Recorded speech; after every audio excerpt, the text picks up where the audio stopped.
زیادہ پیاسا ہے۔ اسی طرح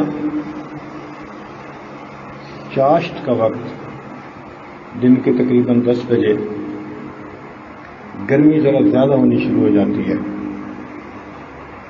تو اس کو کہتے ہیں صلاۃ الاوابین اوابین حین ترمض الفصال۔ جب اونٹنی کے بچے کے پاؤں گرم ہونے لگ جائیں وہ وقت ہوتا ہے صلاۃ الضحیٰ کا، چاشت کے وقت کا۔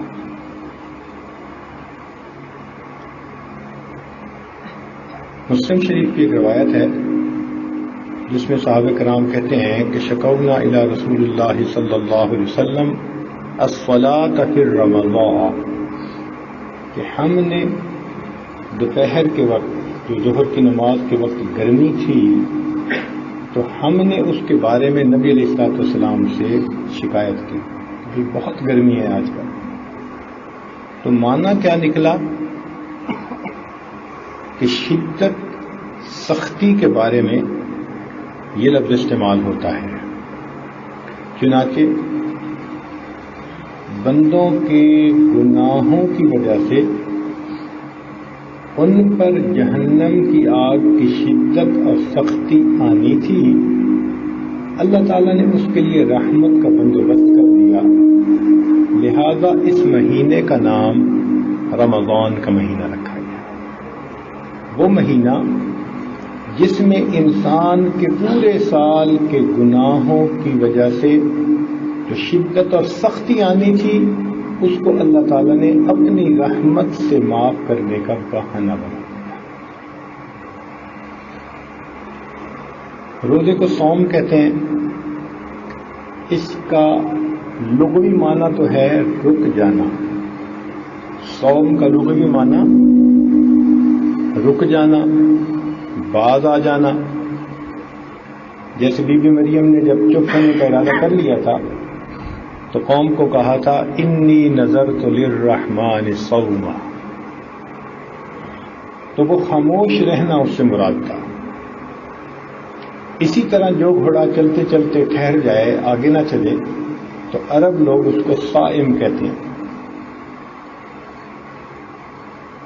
لیکن شریعت کی اصطلاح میں صبح صادق سے لے کر غروب آفتاب تک کھانا پینا اور جماع سے پرہیز کرنے کا نام روزہ ہے، صوم ہے۔ چنانچہ حافظ ابن حجر رحمۃ اللہ علیہ نے صوم کی تعریف لکھی، ففی الشرع امساک مخصوص فی زمن مخصوص عن شیء مخصوص بشرائط مخصوصہ۔ فتح الباری میں بھی یہ لکھا گیا، یعنی خاص وقت میں خاص شرائط کے ساتھ خاص طرح سے کوئی بندہ اگر وقت گزارے تو اس کو صوم کہتے ہیں۔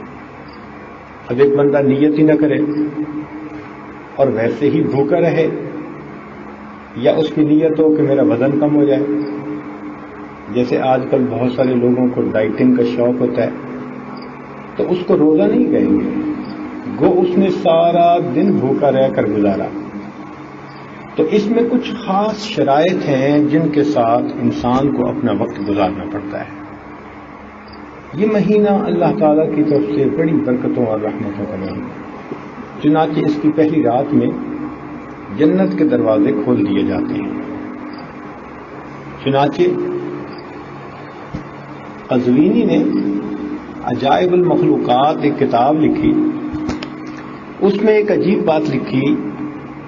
وہ کہتے ہیں کہ پچھلے رمضان کی جو 5ویں تاریخ ہوتی ہے وہ آنے والے رمضان کی ہمیشہ پہلی تاریخ بنتی ہے، اور امام زین العابدین رحمۃ اللہ علیہ ان کا قول نقل کیا گیا کہ میں نے 50 سال اس چیز کا تجربہ کیا۔ پچھلا رمضان جو گزرا اس کا چاند فرض کرو کسی نے صحیح دیکھا، تو جو اس کی 5ویں تاریخ ہوگی نا، وہ تاریخ وہ دن آنے والے سال کا پہلا دن بنے گا۔ 50 سال کا مشاہدہ ان کا موجود ہے اس کے۔ نبی علیہ السلام اس مہینے کی آمد کے لیے دعائیں مانگتے تھے، اللہم بارک لنا فی رجب و شعبان وبلغنا رمضان، اے اللہ ہمیں رجب اور شعبان کے اندر برکت عطا فرما اور اپنی رحمت سے ہمیں رمضان تک پہنچا۔ لیکن اب کسی مہینے تک پہنچنے کی تمنا تو تبھی کی جاتی ہے نا جب اس پہ کوئی بہت بڑا انعام ملنے والا۔ تو اللہ تعالیٰ کے پیارے محبوب صلی اللہ علیہ وسلم وہ اس مہینہ کے آنے کی دعائیں مانگا کرتے تھے، بلکہ ابن الفضل تابعین میں سے ہیں، وہ صحابہ کرام کے بارے میں فرماتے ہیں کہ کانوا یدعون اللہ ستۃ اشہر ان یبلغہم رمضان، کہ وہ 6 مہینے دعائیں مانگتے تھے کہ اے اللہ رمضان تک پہنچا دینا، اور جب رمضان گزرتا تھا ثم یدعونہ 6 اشہر ان یتقبلہ منہم، 6 مہینے دعائیں مانگتے رہتے تھے اللہ اس رمضان کو ہماری طرف سے قبول کر لیجیے۔ تو یوں سمجھے پورا سال ہی رمضان کی دعائیں مانگتے تھے، کبھی اس کے آمد کی اگر قریب آ گیا، اور جب گزر گیا تو اس کی قبولیت کی دعا مانگتے تھے۔ چنانچہ رمضان مبارک پورے سال کا قلب ہے، جیسے قلب ٹھیک ہو تو جسم ٹھیک رہتا ہے، تو یہ مہینہ جس نے اچھا گزارا اس کا پورا سال اچھا گزرا۔ امام ربانی مجدد ثانی رحمۃ اللہ نے ایک عجیب بات لکھی ہے، وہ فرماتے ہیں کہ یہ مہینہ آنے والے پورے سال کا مقدمہ ہوتا ہے۔ مثال کے طور پر ایک بندہ تکبیر اولیٰ کی پابندی چاہتا ہے مگر حاصل نہیں، تو اگر وہ رمضان مبارک میں تکبیر اولیٰ کی پابندی کرتا رہے گا تو وہ اپنی آنکھوں سے مشاہدہ کرے گا کہ آنے والے سال میں اللہ اس کے لیے تکبیر اولیٰ کی پابندی آسان فرمائے۔ ایک بندہ تہجد کی پابندی کرنا چاہتا ہے لیکن تہجد کی پابندی اس کو نصیب نہیں ہوتی، تو اگر رمضان المبارک میں وہ پابندی کے ساتھ تہجد پڑھ لے، آنے والے سال میں اللہ تعالیٰ اس کو تہجد کی پابندی کی توفیق عطا کرے۔ ایک بندہ سچ نہیں بول پاتا تو رمضان مبارک میں سچ کی پابندی کر لے۔ کوئی نوجوان اپنی آنکھوں پہ قابو نہیں پا سکتا، تو اگر وہ رمضان مبارک میں پابندی کر لے گا تو باقی سال اللہ آسانی فرما دیں گے۔ یعنی انگلش میں ایک لفظ ہوتا ہے سپیسیمن، سپیسیمن کا مطلب ہوتا ہے نمونہ۔ تو یوں سمجھیں کہ جس طرح ہم رمضان المبارک کا نمونہ گزاریں گے، آنے والا ہمارا سال اسی پیٹرن کے اوپر گزر جائے گا۔ اور ہم نے اس کا باقاعدہ مشاہدہ کیا کئی سال سے، بعض دوستوں کو ہم نے بتایا اور انہوں نے اس کو آزما کے بھی دیکھا۔ جتنے اہتمام کے ساتھ رمضان المبارک کا مہینہ بندہ گزار لیتا ہے، آنے والے سال میں اللہ تعالیٰ کی طرف سے توفیق اس کے شامل حال ہو جاتی ہے، اس کے لیے اچھا سال گزارنا آسان ہو جاتا ہے۔ تو اس لیے اس مہینے کو بہت زیادہ عبادت میں گزارنا چاہیے۔ چنانچہ ابو سعید خدری رضی اللہ تعالیٰ عنہ روایت کرتے ہیں، ان للہ تبارک و تعالی اتقاء فی کل یوم و لیلہ، رمضان مبارک کی ہر رات میں، ہر دن میں اللہ تعالی لوگوں کو جہنم سے بری فرماتے ہیں، یعنی فی رمضان، وَإِنَّ لِكُلِّ مُسْلِمٍ فِي كُلِّ يَوْمٍ وَلَيْلَةٍ دَعْوَةٌ مُسْتَجَابَةٌ، ہر مسلمان کے لیے رمضان کے ہر دن اور ہر رات میں دعا قبول کر لی جاتی ہے۔ یعنی ایسا وقت ہوتا ہے، مثلا افطاری کا وقت ایسا ہے کہ اس وقت میں روزہ دار کی دعا قبول کر لی جاتی ہے۔ دیکھیں بھائی، اگر آپ کو کوئی بڑا بزرگ بندہ، کوئی اللہ کا ولی بتا دے بھائی قبولیت دعا کا وقت ہے، تو آپ کیسے دعا مانگیں گے؟ بغیر لمحہ ضائع کیے، انتہائی لجاجت کے ساتھ، فریاد کریں گے، رو دھو کے دعائیں مانگیں گے. اور یہاں تو ولیوں کے سردار اللہ رب العزت کے محبوب صلی اللہ علیہ وسلم، محسن انسانیت، سید الانبیاء، وہ ارشاد فرما رہے ہیں کہ روزہ دار بندہ افطاری کے قریب جو بھی دعا مانگتا ہے اللہ تعالیٰ اس کی دعا کو قبول فرما لیتے.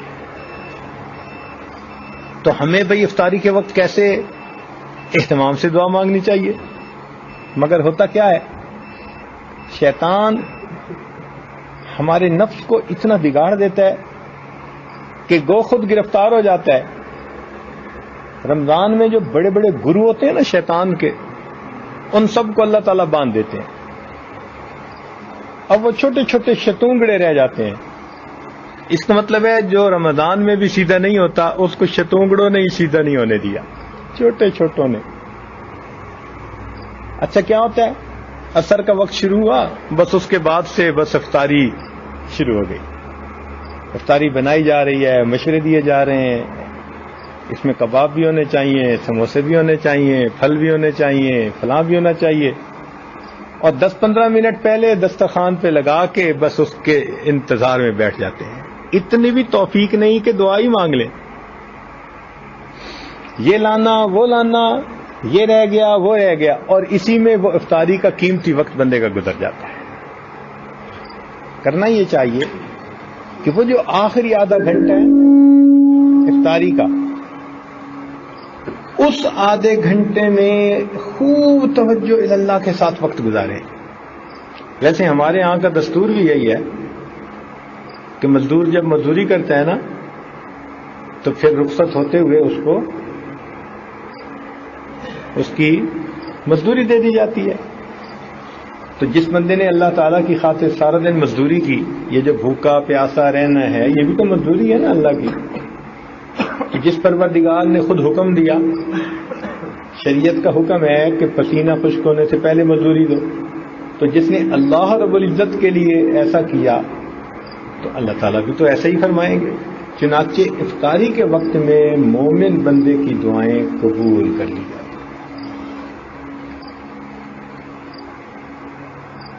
چنانچہ حدیث پاک میں فرماتے ہیں ان ھذا الشہر قد حضرکم وفیہ لیلۃ خیر من الف شہر. یہ جو مہینہ آ گیا، نبی علیہ السلام نے ایک مرتبہ خطبے میں فرمایا کہ اس میں ایک رات ہے جو 1000 مہینوں کی عبادت سے بھی زیادہ بہتر فضیلت رکھتی ہے. چنانچہ اس مہینے میں اللہ تعالیٰ کی رحمت سے وہی محروم ہوتا ہے جو حقیقی معنوں میں محروم ہوتا ہے، ورنہ کوئی اللہ تعالیٰ کی اس رحمت سے محروم ہو نہیں سکتا.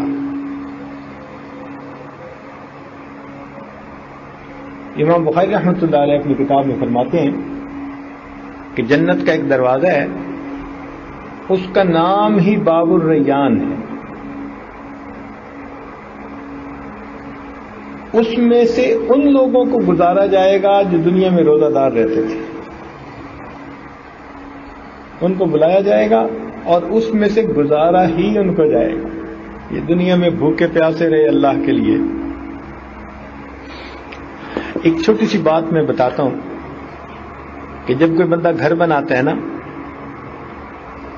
تو مین گیٹ کہاں رکھتا ہے؟ کیوں جی؟ جدھر سے زیادہ لوگوں کے آنے کی توقع ہوتی ہے. اور اگر پیچھے سے گھر والوں نے کہیں سے آنا جانا ہوتا ہے مستورات نے تو وہاں چھوٹا سا دروازہ لگا دیتا ہے. تو بڑا گیٹ کدھر؟ جہاں سے زیادہ لوگوں کی توقع. یہ بات سمجھ گئے؟ کیوں جی؟ سمجھ گئے نا؟ اب سوچیں کہ اللہ تعالیٰ نے جنت کے 8 دروازے بنائے اور جہنم کے 7 دروازے بنائے. لہا 7 ابواب، جہنم کے 7 دروازے اور جنت کے تو زیادہ دروازے کہاں بنائے جاتے ہیں؟ اللہ تعالیٰ کا ارادہ بھی یہی ہے کہ میرے بندے زیادہ جنت میں جائیں، تبھی تو ادھر زیادہ مارجن رکھا ہے نا، دروازے زیادہ بنا دیے. بات سمجھ گئے نا؟ تو معلوم ہوتا ہے کہ اللہ تعالیٰ نے جو ہمیں رمضان مبارک تک پہنچا دیا تو اللہ تعالیٰ کا خیر کا ارادہ ہے. وہ چاہتے ہیں کہ میرے بندے اب مجھ سے گناہوں کی معافی مانگ لیں اور اپنے گناہوں کو بخشوا لیں. چنانچہ نبی علیہ السلام نے فرمایا للصائم فرحتان، روزہ دار کے لیے 2 خوشیاں ہوتی ہیں، یفرحہما اذا افطر فرحا، جب روزہ افطار کرتا ہے تو اس وقت بھی وہ خوش ہوتا ہے، اور وَإِذَا لَقِيَ رَبَّهُ فَرِحَ بِصَوْمِهِ، اور قیامت کے دن جب اپنے رب سے ملاقات کرے گا تو اس دن بھی اس کو خوشی نصیب ہو جائے گی. روزہ جو ہے نا یہ بندے اور اللہ تعالیٰ کے درمیان ایک خفیہ معاہدہ ہے. چنانچہ ایک حدیث پاک میں فرمایا الصوم لی وانا اجزی بہ، روزہ میرے لیے اور روزے کا بدلہ بھی میرے ہی ذمہ ہے. چنانچہ حدیث پاک میں آتا ہے کہ باقی تمام اعمال کا اجر لکھا جاتا ہے، روزے کا اجر نہیں لکھا جاتا. روزے کے بارے میں صرف لکھ دیا جاتا ہے کہ اس نے روزہ رکھا. اب قیامت کے دن اس کا اجر اللہ تعالیٰ دیں گے. اور آپ کو پتہ ہے نا کہ جب بڑے لوگ دیتے ہیں تو وہ چھوٹی چیز نہیں دیتے.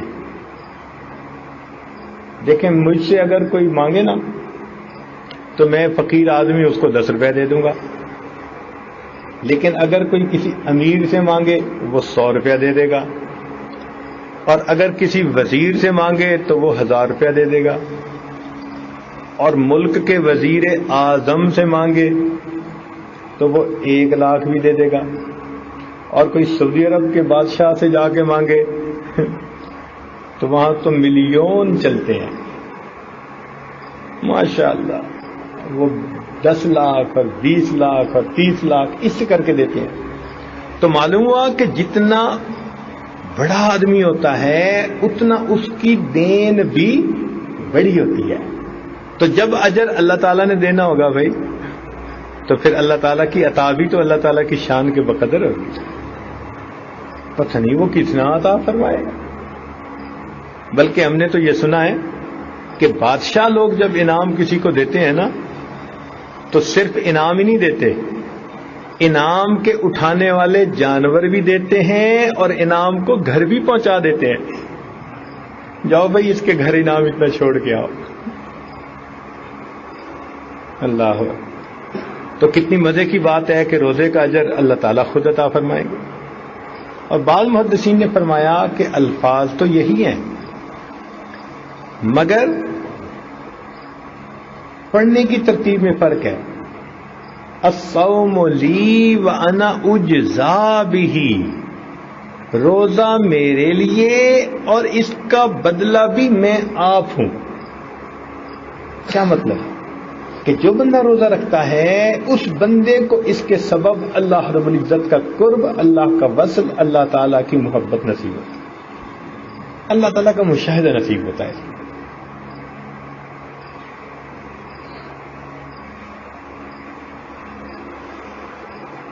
چنانچہ روزہ جو ہے نا یہ بے مثال عبادت ہے، بے ریا عبادت ہے. روزے میں ریا نہیں ہوتا. کیوں نہیں ہوتا؟ اچھا دیکھیں بھئی آپ نے روزہ رکھا ہوا ہے، آپ وضو کر رہے ہیں، پیاس ہے نا، تو جب آپ کلی کرنے لگتے ہیں تو اگر آپ چاہیں تو آدھا پانی اندر لے جائیں آدھا باہر نکال دیں، کسی کو کیا پتا. لیکن آپ جتنا پانی لے کے جاتے ہیں سارا کا سارا باہر نکالتے ہیں تو مخلوق کو تو پتہ نہیں نہ چلتا. تو معلوم ہوا کہ اگر آپ نے پورا پانی باہر نکالا تو پھر کس کی وجہ سے نکالا؟ اللہ کی وجہ سے نکالا. اس لیے روزے کے اندر ریا نہیں ہے. چونکہ ریا نہیں ہے اس لیے اس کا اجر بہت زیادہ ہے. بس میں جا گئی. اللہ اکبر کبیرہ. چنانچہ ہر چیز کا سیزن ہوتا ہے. پھلوں کا سیزن، گرمیوں میں انگور، تربوز، سردیوں کے اندر میوے، سیزن ہے ہر چیز کا۔ یوں لگتا ہے کہ رمضان المبارک اللہ رب العزت کی طرف سے بخشش کا سیزن ہے۔ جب کسی چیز کا سیزن ہو نا تو پھر وہ چیز کم قیمت میں آسانی کے ساتھ مل جاتی ہے۔ سیزن جو ہے، لوگ کہتے ہیں جی سیزن میں گندم خریدی تھی تو 420 روپے، اور جب سیزن گزر گیا تو وہی 800 روپے کی بکی۔ تو معلوم ہوا کہ سیزن میں چیز خریدنی آسان، تو رمضان مبارک میں جنت کی ڈیل کرنی آسان۔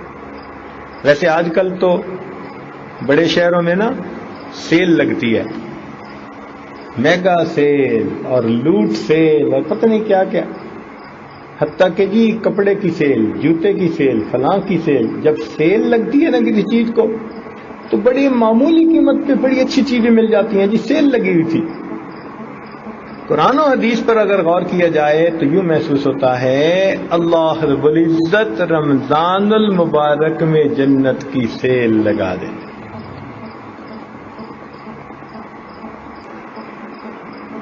یا اللہ۔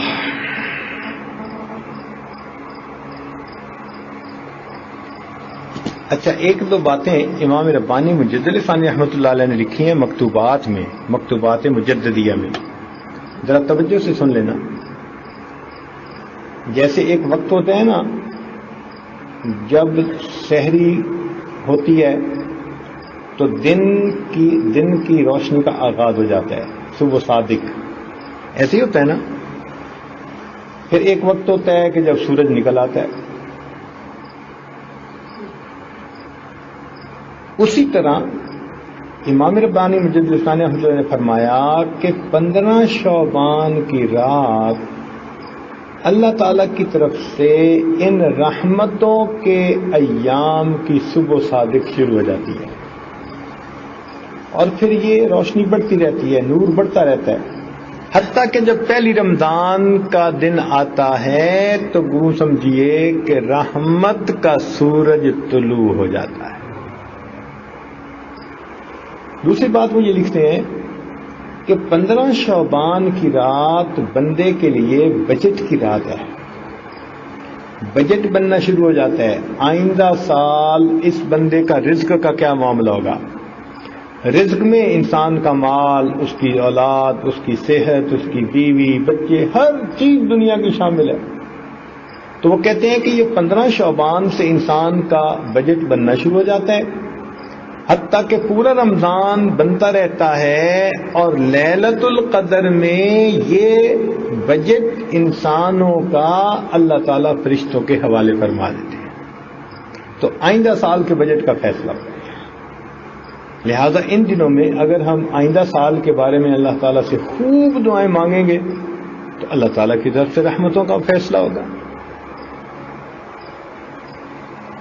حضرت علی رضی اللہ عنہ فرمایا کرتے تھے کہ اگر اللہ تعالیٰ نے امت محمدیہ کو عذاب دینا ہوتا تو نہ تو اس کو سورہ اخلاص عطا فرماتے اور نہ ہی اس کو رمضان کا مہینہ عطا فرماتے۔ جو سورہ اخلاص عطا کر دی اور رمضان کا مہینہ عطا کر دیا تو یہ اس بات کی دلیل ہے کہ اللہ تعالیٰ اس امت کو عذاب نہیں دینا چاہتے۔ چنانچہ حضرت یوسف علیہ السلام کے 11 بھائی تھے،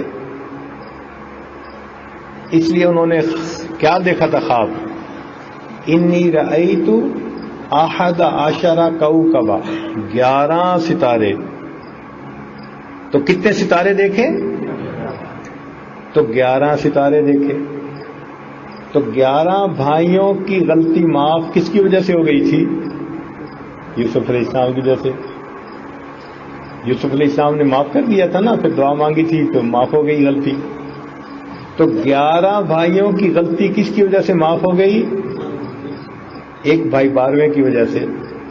تو علماء نے لکھا ہے کہ سال کے کل 12 مہینے 11 مہینوں کے گناہ اللہ تعالیٰ معاف فرما دیتے ہیں اس 12ویں مہینے رمضان کی وجہ سے، جس کو اللہ تعالیٰ نے مہینوں میں وہی شان دی جو یوسف علیہ السلام کو بھائیوں میں شان عطا فرمائی۔ لہذا اگر ہم اس مہینے میں خوب اچھی طرح عبادت کریں گے نا، اللہ تعالیٰ کی طرف سے رحمتوں کا، برکتوں کا معاملہ ہے۔ اس لیے روزانہ تھوڑی دیر کے لیے، کبھی یہ عاجز، کبھی حضرت شیخ الحدیث صاحب دامت برکاتہم، اور کبھی حضرت ناظم صاحب، مولانا حبیب اللہ صاحب، کچھ نہ کچھ روزانہ تراویح کے بعد چند منٹ کے لیے آپ کی خدمت میں کچھ گزارشات کر دیں گے۔ امید ہے کہ آپ حضرات باقاعدگی سے، اہتمام سے آ کر بیٹھیں گے، توجہ سے سنیں گے اور اس پر عمل کی نیت کے ساتھ بیٹھیں گے۔ اللہ تعالی ہمارا یہاں آنا بیٹھنا قبول فرما لے۔ وآخر دعوانا الحمدللہ رب العالمین۔ چند لمحوں کے لیے مراقبہ کر لیں، دعا کر لیتے ہیں۔ آنکھوں کو بند کر لیجیے، سر کو جھکا لیجیے۔ دنیا اور جو کچھ دنیا میں ہے اس سے ہٹ کٹ کے اللہ رب العزت کی یاد میں ڈوب جائیے۔ انسان جب اپنے اندر جھانکتا ہے اسے اپنی اصل تصویر نظر آتی ہے۔ اپنے من کے دریچے کو کھولیے، اپنی اصل تصویر کو دیکھیے۔ لا الہ الا اللہ محمد۔ دعا کر لیجیے۔ سبحان ربی العلی اللہم صلی علی سیدنا محمد۔ ربنا ظلمنا انفسنا وان لم تغفر لنا وترحمنا لنکونن۔ اے مالک، ہم آپ کے عاجز مسکین بندے ہیں، ہمارے گناہوں کو معاف فرما، خطاؤں سے درگزر فرما، عیبوں کی پردہ فرما۔ اے اللہ، ہمیں اس مہینے میں زیادہ سے زیادہ نیک اعمال کرنے کی توفیق عطا فرما۔ اے مولا، ہماری ہمتوں میں برکت عطا فرما، کاموں میں برکت عطا فرما، وقت میں برکت عطا فرما، رزق میں برکت عطا فرما، صحت میں برکت عطا فرما، قدم قدم اپنی برکتیں شامل حال فرما۔ پورا رمضان مبارک اللہ ذوق شوق عبادت کے ساتھ گزارنے کی توفیق عطا فرما۔ اس مہینے کو ہمارے لیے بخشش کا ذریعہ بنا۔ اے اللہ، اس کی برکتوں سے ہمیں مستفید ہونے کی توفیق عطا فرما۔ میرے مولا، ہمیں اس مہینے کی قدر کرنے کی توفیق عطا فرما۔ رب کریم، ہم نے قرآن مجید جو سنا اس کو بھی قبول فرما۔ اے اللہ، اس کے بدلے ہمارے گناہوں کی بخشش فرما، اپنی رحمت کا معاملہ فرما، ہماری نیک مرادوں کو پورا فرما، اٹکے ہوئے کاموں کا ہونا آسان فرما، الجھے ہوئے کاموں کو اپنی رحمت سے سلجھا۔ رب کریم، جو مانگا وہ بھی عطا فرما، جو مانگنا چاہیے تھا ہم نہیں مانگ سکے ہمیں وہ بھی عطا فرما۔ اے اللہ، آپ سے نبی صلی اللہ علیہ وسلم نے جو خیریں مانگی وہ سب خیریں ہمیں بھی نصیب فرما۔ جن شرور سے پناہ مانگی ہمیں بھی پناہ عطا فرما۔ صلی اللہ تعالی علی حبیبہ سیدنا محمد وآلہ واصحابہ اجمعین برحمتک یا ارحم الراحمین۔